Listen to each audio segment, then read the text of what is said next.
you're an athlete, you play a lot of sports, especially if you have throwing type motion that's involved in your sport, this is really important.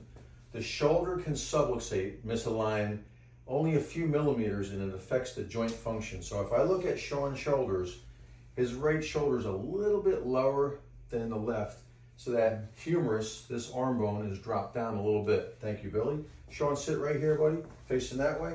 So we're gonna do an adjustment on his shoulder.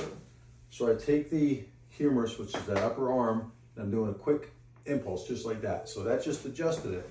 And then we do active release work on the trap, the rhomboid, and the subscap muscle to help realign the shoulder.